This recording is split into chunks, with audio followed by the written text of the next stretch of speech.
우리 할렐루야 찬양날 찬양대 귀한 찬양 감사드립니다. 저는 굉장히 낯익은 찬양이었습니다. 그러니까 저는 이렇게 신학교 가기 전에 어렸을 때 이제 교회 다닐 때 들었던 찬양인데요. 우리 성도님들은 기억이 나시는지 모르겠습니다. 가사는 좀 바뀌었지만 춤의 왕이라는 그 복음성가였습니다. 이 세상이 창조되던 그 아침에 나는 아버지와 함께 춤을 추었다. 멜로디 비슷하죠? 네.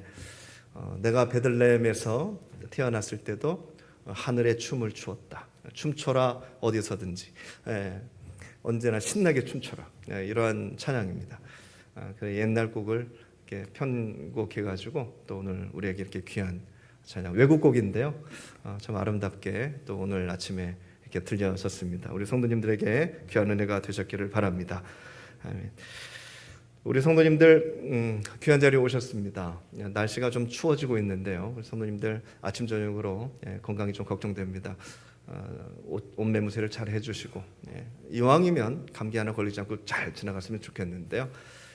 그 마음을 담아서 사랑하는 마음을 담아서 전후좌우로 같이 인사했으면 좋겠어요. 반갑습니다. 잘 오셨습니다. 보고 싶었습니다. 네, 성도님들 축복합니다.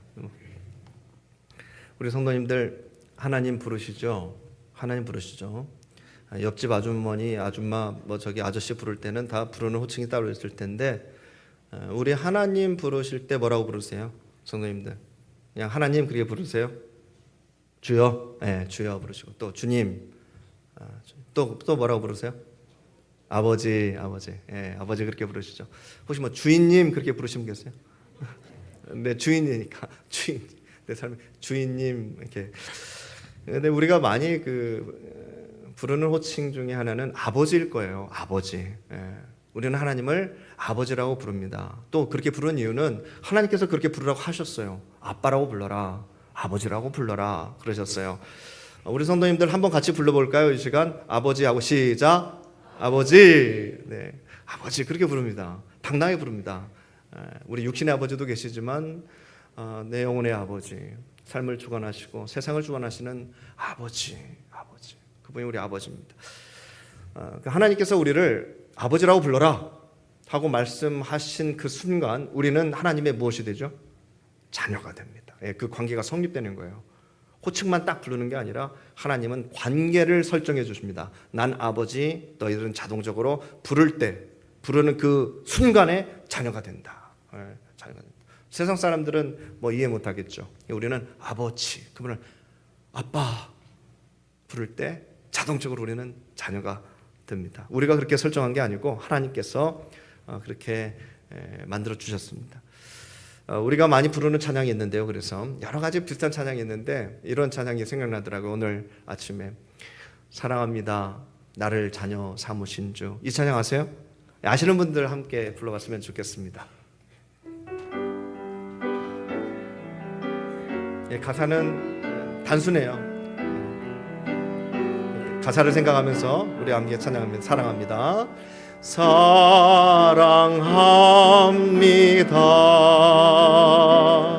나를 자녀 삼으신 주. 사랑합니다.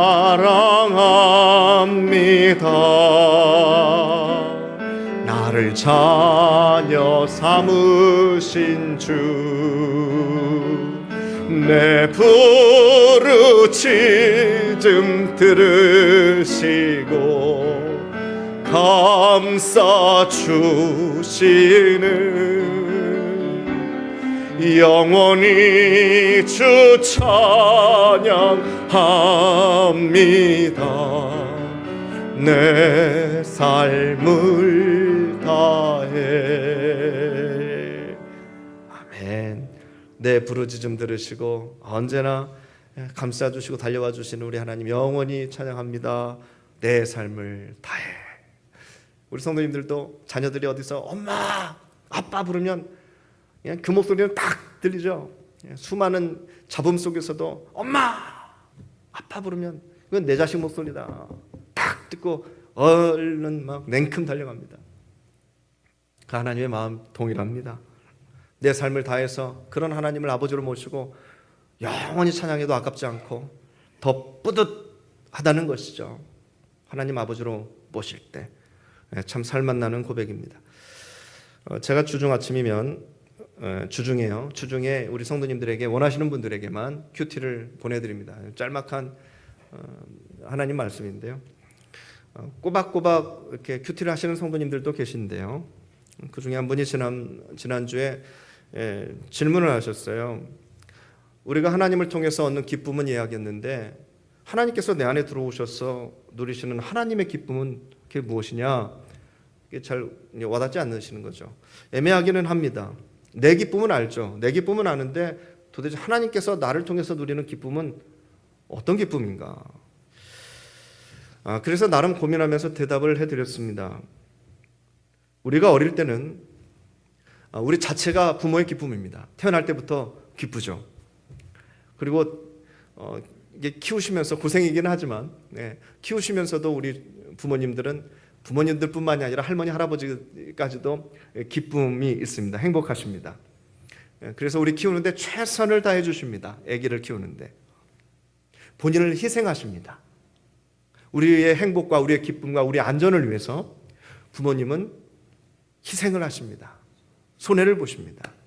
자녀의 기쁨이 우선이에요. 너의 기쁨을 위해서는 내가 이것저것 손해봐도 전혀 아깝지 않으리라. 뭐 사실은 태어나기 전부터도 그렇죠. 태어나기 전부터도 아빠는 아빠대로 산모에게 최선을 다하고 산모는 아기가 어떻게 될란지라 그냥 막 애지중지 그 배를 부여잡고 그렇게 살아요. 기쁨이에요. 이 자체가 기쁨이에요. 그 아이가 태어났어요. 아이가 기뻐야 부모도 기쁩니다. 아이가 울면 부모는 기쁘지 않습니다. 아이가 고통스러워하면 내 자식이 고통스러워하면 부모는 아무리 잘 먹고 잘 살아도 기쁨이 없습니다.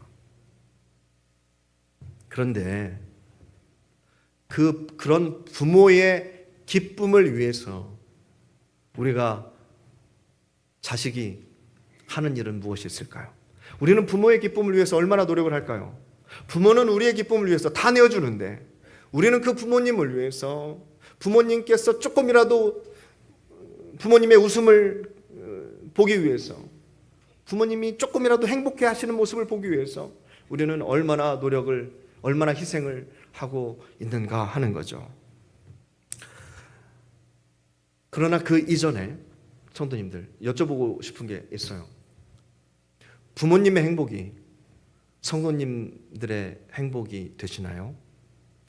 내 자식의 기쁨이 나의 기쁨이 되는 건 확실한데 우리 부모님께서 행복하고 기뻐하시는 것이 그게 나의 기쁨과 나의 행복이 될까요? 한번 가늠해 보세요. 그럼 당연히 이 질문을 드리겠죠. 그럼 성도님들, 부모님의 기쁨이 성도님들의 기쁨이라면 부모님의 기쁨을 위해서 우리 성도님들은 얼만큼 노력하시나요? 부모가 기쁘고 행복하기 위해서 우리는 과연 무엇을 해야 할까요? 여러 가지가 있겠죠. 요즘은 뭐 현금을 좋아하시니까 뭐 그렇게 접근하셔도 좋겠고. 근데 순서가 있어요. 부모님의 기쁨이 내 기쁨이 되기 위해서 먼저 우리는 철이 들어야 됩니다. 철이 들어야 돼요. 사람이 어리면 어릴수록 뭐 나이와 상관없이 마음의 나이가 어리면 어릴수록 자기부터 챙겨요. 그런 분 많이 봤어요. 제가 교회에서도 연세는 저보다도 위인데도 하시는 모든 생각이나 행동이 자기 위주예요. 그러면 이제 저희들은 애들 다루듯이 다루죠. 그게 서로 좋으니까. 나이가 어리면 자기 거 먼저 챙깁니다. 배고파도 자기 먼저. 피곤하면 또 자기 먼저. 근데 우리 하나님께서는요, 성도님들 잘 생각해 보세요. 하나님께서는요, 성도님들의 기쁨을 먼저 생각하십니다. 성도님들의 행복을 위해서 지금도 노력하고 계시는 분이 우리 하나님이십니다. 증거 대봐요? 수도 없어요. 일반적인 증거를 댈게요. 세상의 창조부터가 그랬어요. 하나님을 위해서 창조하신 게 아니에요. 창조부터가 우리를 위한 창조였어요. 그리고 죄 때문에 신음하는, 방황하는 우리들을 위해서 하나님께서 몸소 이 땅에 내려오셔서 그 모든 고난을 다 당하시고 우리를 살려주시기 위해서, 우리의 기쁨과 우리의 행복을 위해서 자신의 목숨을 내어주셨습니다. 그것도 매 한 가지입니다. 모두 다 우리를 위함입니다. 하나님은 증명이 되었죠. 하나님의 마음과 하나님의 노력은 증명이 되었죠. 우리를 위함입니다. 자, 그렇다면 하나님께서 기뻐하시는 일들이 나도 기쁜가? 따져보셔야 돼요. 하나님의 기쁨이 나의 기쁨이 되는가? 하나님의 선교와 하나님의 어떤 그런 뜻이 이루어짐과 하나님의 나라의 확장과 어디선가 하나님의 용서가 이루어지고 어디선가 하나님의 회복이 이루어질 때 나도 기쁜가? 내일처럼 행복한가? 따져보셔야 돼요. 나의 기쁨만을 위해서 신앙생활을 한다면 그건 참 어린아이의 신앙이라고 할 수 있어요.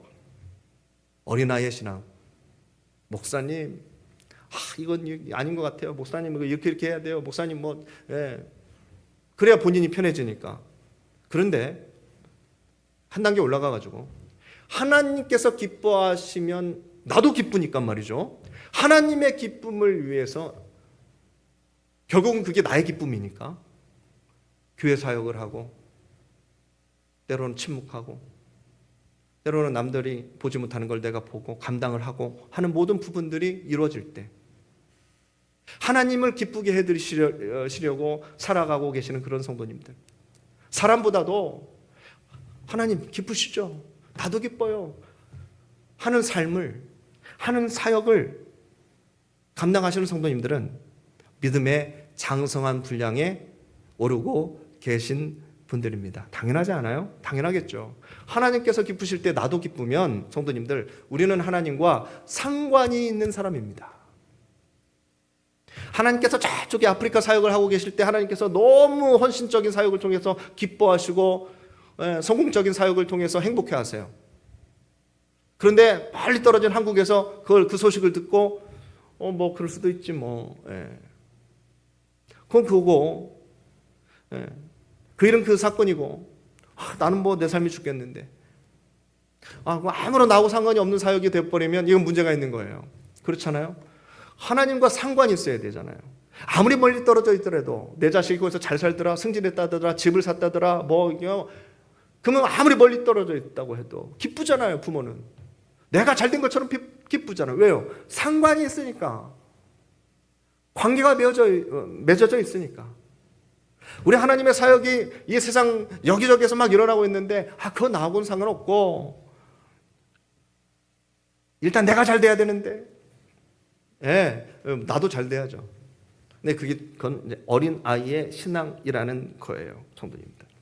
그래서 하나님의 사역과 하나님의 기쁨과 하나님의 행복이 나에게까지 영향력이 끼치면은 성도님들, 철든 사람이라는 거예요. 철든 사람. 부모님께서 행복하실 때 나도 기뻐. 그래서 부모님의 행복과 기쁨을 위해서 내가 막 노력하는 삶을 살아요. 철든 사람. 거듭난 사람이라고 할 수 있어요. 자, 오늘 본문의 말씀은 돌아온 탕자의 말씀. 성도님들 다 알고 계실 겁니다. 둘째 아들이 자기가 받을 유산을 미리 다 받았어요. 땡겨서 다 받았어요. 그리고 밖으로 나갔습니다. 나가서 부동산 투기를 했든 주식을 했든 모르겠어요. 그 젊음과 지식을 가지고 마음껏 해봤을 겁니다. 그런데 결과는요, 기대와 다르게 다 탕진해버렸어요. 10원 한 장 없으니까 굶어 죽게 생겼어요. 돼지가 먹는 밥도 마음대로 못 얻어먹어요. 집 생각이 나죠. 집으로 돌아갑니다. 아버지, 제가 죄인입니다. 지금부터는 아버지 아들이 아니라 이 집에서 종으로 살겠습니다. 그럼 그랬겠죠? 밥 좀 먹여주세요. 종으로 살게. 이 집 아버지 종들은 밥은 배불리 먹잖아요. 저 종으로 살겠으니까 밥이라도 먹게 해주세요. 그런데 아버지는 저쪽에서 오는 그지가 자기 아들인 것을 딱 한눈에 알아보고 두 팔을 벌리고 가서 얼싸 안아주고 새 옷을 갖다 입혀주시고 가락지를 끼워주시고 맨발로 더러운 발에 깨끗한 신발을 신겨 주셨습니다. 그리고 살진 송아지를 잡아가지고 잔치를 벌입니다. 왜요? 왜 그럴까요? 거지로 왔지만, 자기가 받을 거 다 받아갖고 이미 끝난 것 같았지만, 그래도 누구 자식이니까?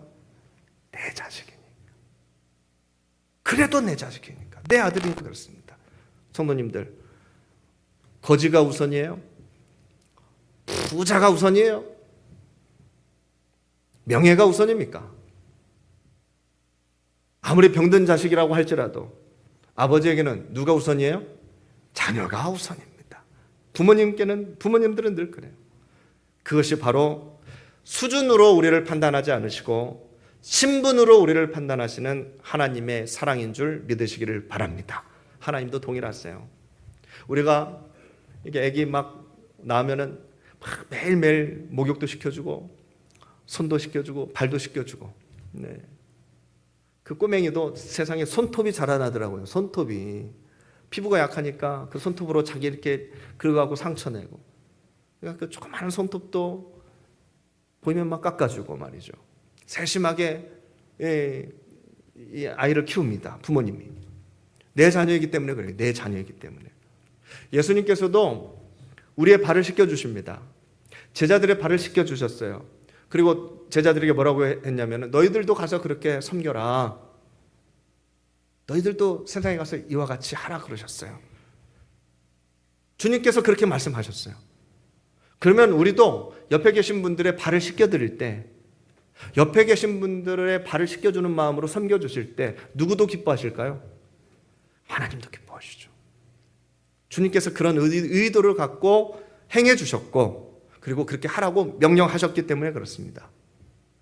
우리도 자녀들이 서로 싸우는 꼴 보는 것보다 서로 챙겨주고 서로 막 용서해주고, 엄마한테 들킬세라 숨겨주고, 그리고 낄낄낄낄 저희들끼리 만나갖고 막 웃고 재밌게, 얼마나 부모는 행복한지 몰라요. 성도님들, 정말 행복하다. 지들끼리 잘 살고 있구나.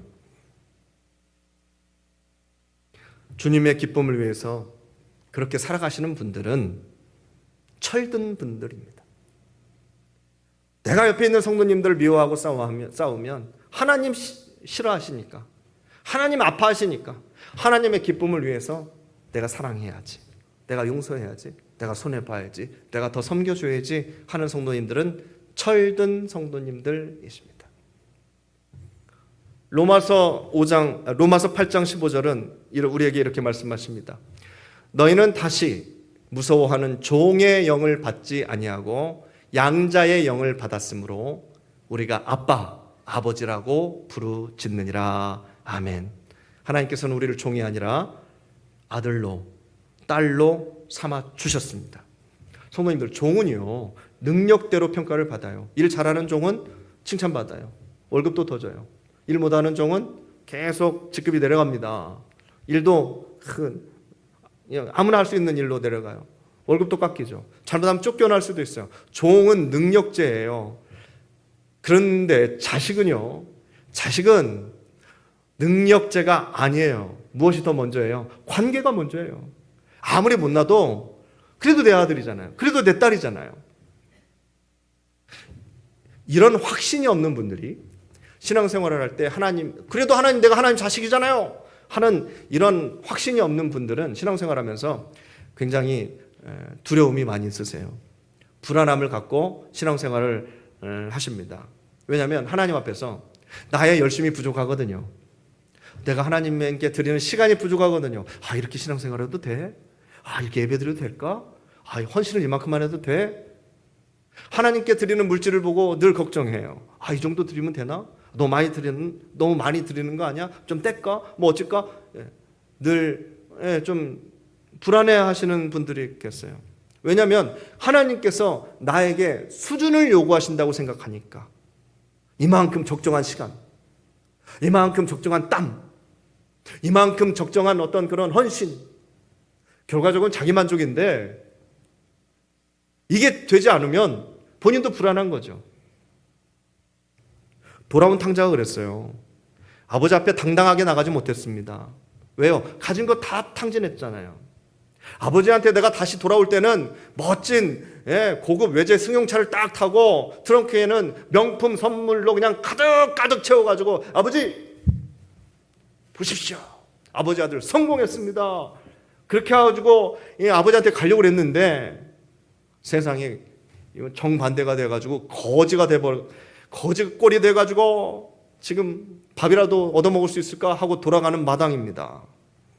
아버지께 돌아가면 밥이라도 얻어먹을 수 있을 텐데, 아버지 집에서 일하는 종들은 밥은 배불리 먹었었는데 하면서 집으로 돌아갔어요. 잘못된 생각이에요, 성도님들. 잘못된 생각입니다. 세상적으로는 맞겠죠. 염치가 있구나. 그런데 우리 신앙생활에서는 맞지 않는 생각입니다, 성도님들. 하나님을 그렇게 믿으면 안 됩니다. 하나님 그렇게 믿으면 안 돼요.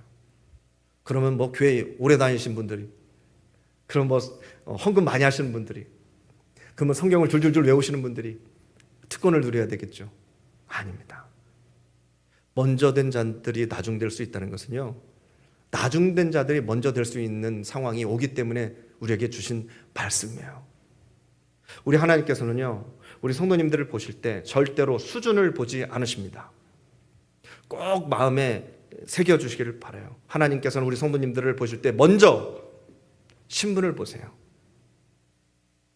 어떤 신분이냐, 하나님과 너는 나와 어떤 관계냐, 하나님 그것부터 보십니다. 그래서 교회가 참 좋은 곳이에요. 교회는 여러 사람들이 모이잖아요. 부자도 모이고 가난한 사람도 모이고 좋은 직장 다니는 사람들도 모이고 직장이 없는 사람들도 모이고 말이죠.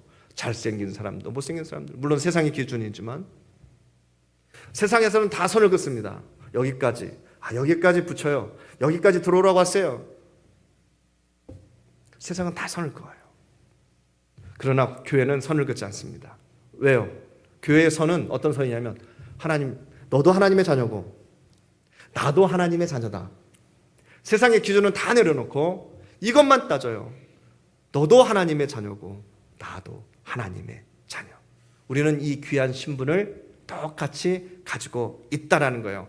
그 신분을 보시는 하나님의 그 기준이 우리를 하나 되게 한다는 것을 꼭 믿으시기를 바랍니다. 아멘. 제발 교회에서 그런 거 따지지 마세요. 또 그런 걸로 눈치도 보지 마세요, 성도님들.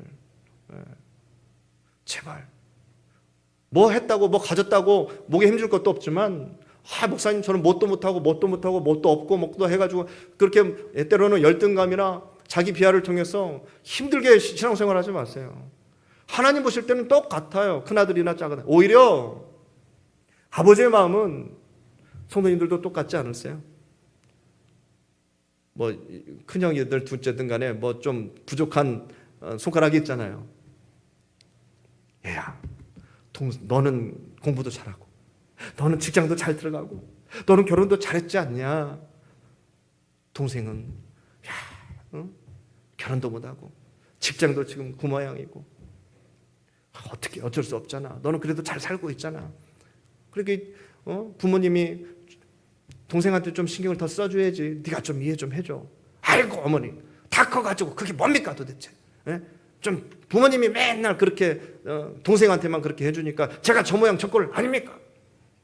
그래도 동생이잖아. 그러면서 부모님의 에너지는 잘 살고 있는 아들보다 힘들게 살고 있는 자녀에게 마음이 더 갈 수밖에 없죠. 거지가 되어서 돌아왔어도, 병들어서 돌아왔어도, 시험에 낙방하여 돌아왔어도, 사람들에게 버림을 받았어도 네가 내 자식인 것은 분명하다는 거예요. 감옥에 들어갈 일을 했다 손 치더라도 부모에게 있어서는 그 전에 너는 내 자식이다. 너는 내 자식이다. 아버지는 자녀들을 실력과 수준으로 판단하는 것이 아니에요. 신분으로 판단합니다. 신분으로 이 아들을 맞이합니다. 너는 내 아들이다. 잔치를 벌려줘요. 베드로가 예수님을 부인했습니다. 3번 부인했어요. 그 믿었던 베드로, 다른 사람들은 배신해도 베드로만큼은 그냥 고지고대로 나갈 줄 알았더니 뚝심이 있잖아요. 근데 베드로도 예수님을 배반하였습니다. 그런 베드로에게 배반만 한 게 아니라 다 때려치고 고향으로 돌아갔어요. 그런 베드로에게 부활하신 예수님께서 찾아가십니다. 만약에 예수님께서 베드로에게 수준으로 물어보셨다면, 무슨 수준, 내가 너에게 그동안 가르친 게 얼마고, 너와 같이 했던 일들이 얼마고, 내가 너한테 희생했던 게 얼마고, 이런 수준으로 따져 물었다면 예수님께서는 이렇게 질문하셨을 거예요. 너 왜 그랬냐? 도대체 너 왜 그랬냐? 너만큼 그랬으면 안 되지 않았느냐? 베드로야. 그렇게 질문하셨을 텐데 예수님께서는 베드로에게 신분으로 물어보셔요. 신분. 그 신분, 관계로 물어보세요. 너 아직도 나를 사랑하냐? 예수님은 그게 중요해요. 너 아직도 나를 사랑하냐? 네, 사랑합니다. 그럼 됐어. 그럼 된 거예요. 다른 거 묻지도 않고 따지지도 않아요. 너 나 아직 사랑하냐? 사랑합니다. 그럼 됐다. 내 양을 좀 먹여주지 않겠니? 내 양들을 좀 책임져 주지 않겠니? 그 하나님의 마음이 가장 잘 나타나 있는 말씀이 우리가 잘 알고 있는 요한복음 3장 16절의 말씀입니다.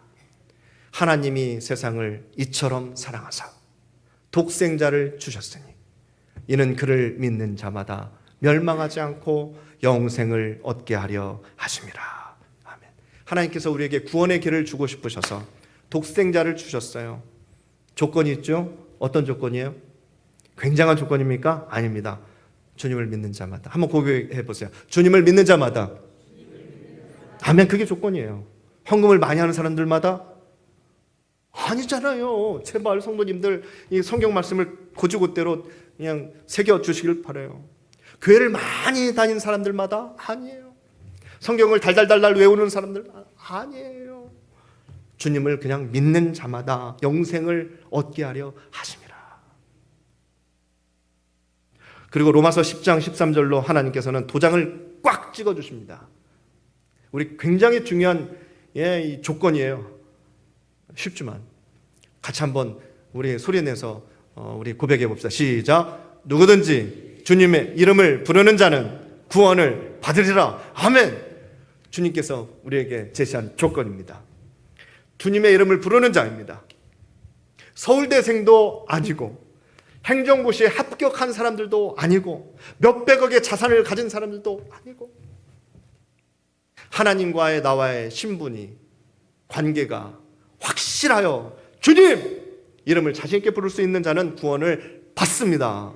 그 주인공들이 다 되시기를 축복합니다. 아멘. 아멘. 세상에는 수많은 자격증들이 있어요. 그걸 요구해요. 자격증 몇 개나 갖고 계십니까? 어떤 경력이 있습니까? 어떤 경험을 가지고 계십니까? 유력자의 추천서를 좀 가져오십시오. 이만큼 쌓인 이력서와 지원서를 가지고 가더라도 성도님들 수두룩해요. 그런 사람들이 여기에서 평가합니다. 세상은. 그런데 우리 하나님께서는 그러지 않으십니다. 너 나 아버지로 부를 수 있어? 이겁니다. 그럼 합격. 너 나 아버지로 부를 수 있어? 예, 아버지 합격. 하나님을 아버지라고 인정하고 부르고 구하고 찾고 두드릴 수 있으면 된 겁니다. 성도님들. 하나님께서 원하시는 관계예요. 쉽지 않죠? 말은 쉽죠? 우리는 쉬워요. 우리는 확실하니까. 세상 사람들은 어려워요. 기도할 때도 마찬가지예요. 마태복음 6장 7절 말씀 보시면은 주님께서 하신 말씀입니다. 또 기도할 때에 바리새인들이 이렇게 기도했거든요. 이방인과 같이 중언부언하지 말라. 그들은 말을 많이 하여야 들으실 줄 생각하느니라. 말을 많이 해야, 말을 오래 해야, 말을 잘해야, 말을 멋지게 해야, 말을 수준 높게 해야. 이거는 지금 다 뭐예요? 신분이에요? 수준이에요? 수준이에요. 수준을 맞춰야 하나님께서 들을 줄 생각하는 것이다. 잘못된 생각이다. 그건 이방인들이 하는 생각이다. 노력에 의해서 응답이 옵니까? 성도님, 이거 되게 딱 잘라서 말씀드리기는 좀 애매하지만 그래도 신학적으로 말씀을 드리면 신학적으로 우리가 노력을 많이 해서 돈을 많이 벌고 뭐 똑똑해지고 할 수 있어요. 노력만 해가지고 응답이 옵니까? 그거는 아닙니다, 성도님들. 멋지게 하면 응답이 올까요? 그것만도 아닙니다. 왜요? 우리의 대상이 누구라서? 우리 아버지라서. 아버지는요, 그냥 해도 다 들어주셔요. 그냥 해도 들어주셔요. 그게 아버지예요, 성도님들. 멋지게 차려입고 다 준비해가지고 덜덜덜덜 떨면서 아버지 10,000원만 꿔주세요. 해야 꿔줘요? 해야 꿔주냐고요? 그냥 소파에 누워갖고 아빠 나 저기 오늘 점심 먹게 10,000원만 줘요. 해도 줄 수 있는 게 아버지예요. 아버지예요. 말 안 해도 알아주세요. 우리 부모님들은 말 안 해도 다 챙겨주시고 지금까지 키워주셨어요. 마태복음 6장 8절의 말씀 보시면 그러므로 그들을 본받지 말라. 예, 방금 그 중언부언 하는 사람들 그들을 본받지 말라. 구하기 전에 너희에게 있어야 할 것을 하나님 너희 아버지께서 아시느니라. 아멘. 그래서 이 말씀 주시는 거예요. 마태복음 5장 7절 말씀 구하라 그리하면 너희에게 아멘. 찾으라 그리하면 찾을 문을 두드리라 그리하면 너희에게 열릴 것이라. 아멘. 이게 아버지만 하실 수 있는 거예요, 성도님들. 저기서 중요한 거는 구하여지는 것, 찾아지는 것, 열리는 게 중요한 게 아니라 아버지 백 믿고 구하는 겁니다. 아버지 백 믿고 찾는 거고 아버지 백 믿고 그냥 두드리는 거예요. 두드리는 거예요. 몇 번 말씀드렸잖아요. 집 계약할 때 가서 자식들이 뭐부터 해요? 딱 들어가자마자 자기 방부터 찾잖아요. 자기 방부터. 그 집 계약할 때 지네들 돈 10원 한 장 들어갔어요? 안 들어갔어요? 안 들어갔잖아요. 10원 한 장 보태지 않는 놈이 뭐 계약금 낼 때 뭐 옆에 같이 찾아가지도 않은 놈이 와서 지방부터 찾아요. 지방부터. 이 방 내 방이래요. 지방이 어디 있어요? 다 부모님 집이지. 그런데 어떻게 해요? 이 방 내 방 할 거야, 저 방 내 방 할 거야 하면 부모님들 어떻게 해요? 그 방 주잖아요. 그래, 네 방 해. 그래, 네 방 해. 하시잖아요. 우리는 구할 수 있는 거예요. 그냥 막무가내로. 그게 자녀의 특권인 줄 믿으시길 바랍니다. 아멘. 자녀의 특권이에요. 하나님이 너무 어렵고 두려울 때도 있지만 기본적으로는 관계에서 믿음이 생겨나는 것이니까 관계를 확고히 하셔야 돼요. 아빠! 가셔야 돼요. 아빠! 하고 막 찾아가야 돼요. 새벽에도 찾아가고 한낮에도 찾아가고 아빠 나왔어. 하셔야 돼. 하나님께서 그걸 원하시고 또 하나님께서 가지고 있는 능력을 이렇게 나 해줄게. 이게 하나님의 능력입니다. 우리 아버지의 능력이에요. 열어줄게. 그래, 구하게 해줄게. 간혹 아이들이 용돈을 달라고 할 때 그래요. 청소했다고 좀 돈 달라고, 심부름했다고 좀 돈 달라고. 그럼 부모님들이 그럽니다. 야, 그럼 너 한번 따져보자. 그러시잖아요. 내가 너희들에게 베풀었던 그 수많은 경제적인 지출을 너 어떻게 갚을래? 응? 너 밥값부터 한번 계산해보자. 밥값부터. 그러시잖아요. 우리는 자녀들에게 참 많은 혜택을 베풀어요. 공짜로요. 공짜로 베풀어요. 그런데 다른 사람들에게는 그렇게 베풀지 않습니다. 아무 아이에게나 그렇게 베풀지 않아요. 동일하지 않아요, 성도님들. 자녀들만이 갖는 특권이 있어요. 아버지가, 부모님이, 우리 하나님께서 주시는 특권이 있단 말이에요. 믿는 자들에게. 나를 아빠라고 부르는 사람들에게. 그 특권을 누리시는 자녀들 되시기를 축복합니다. 아멘. 성도님들, 부모님과 하나님의 마음은 굉장히 닮아 있어요. 굉장히 많이 닮아 있어요. 그런데 제가 목사잖아요. 성경을 보고 연구하고 또 설교 준비하고 하면 할수록 시간이 흐르면 흐를수록 참 이상하게 부모의 사랑과 하나님의 사랑이 많이 다른 걸 느껴요. 이게 다를 게 없을 텐데. 다를 게 없을 텐데. 그런데 성경 말씀을 보는 족족 달라요. 부모의 사랑과 하나님의 사랑이. 대표적인 게 뭔 줄 아세요, 성도님들? 하나님의 사랑이 훨씬 큽니다. 왜냐하면 우리가 자녀들을 사랑하는데요, 우리는 하나님처럼 일관성 있는 사랑을 자녀들에게 베풀지 못합니다. 약속도 제대로 못 지켜요. 자녀들 앞에 실수할 때가 굉장히 많습니다. 부모인데도, 사랑하는 부모인데도 그런데 하나님께서는 실수하셔요, 안 하셔요? 안 하십니다. 약속 지키세요, 안 지키세요? 지키십니다. 변함이 없으세요. 어떻게? 변함이 없으세요. 하나님은. 성도님들 여름에 휴가 떠나고 때로는 뭐 캠핑은 뭐 봄, 여름, 가을, 겨울 따지지 않죠. 그런 곳을 가족들하고 같이 가요. 그럼 자녀들은 꼭 뭘 챙깁니까? 아이들은 꼭 챙기는 거. 이것만은 꼭 가져가야 된다. 다른 건 굶어도 이거는 가져가야 된다. 하는 게 뭐예요? 자녀들은 뭐 가져가요? 핸드폰. 네, 정답입니다. 휴대폰 가지고 가요. 가서 이걸로 음악도 듣고 영상도 보고 게임도 하고, 이게 뭐 패드도 컴퓨터 패드도 가져가고 뭐 노트북도 가져가고 뭐 그러는 아이들이 있어요. 그런 걸 꼭 챙깁니다. 어른들은 캠핑 갈 때 무엇을 챙길까요? 저는 뭐 캠핑을 별로 다녀본 적이 없고, 한번 어떤 목사님이 오라고 해서 갔더니 얼어 죽는 줄 알았어요.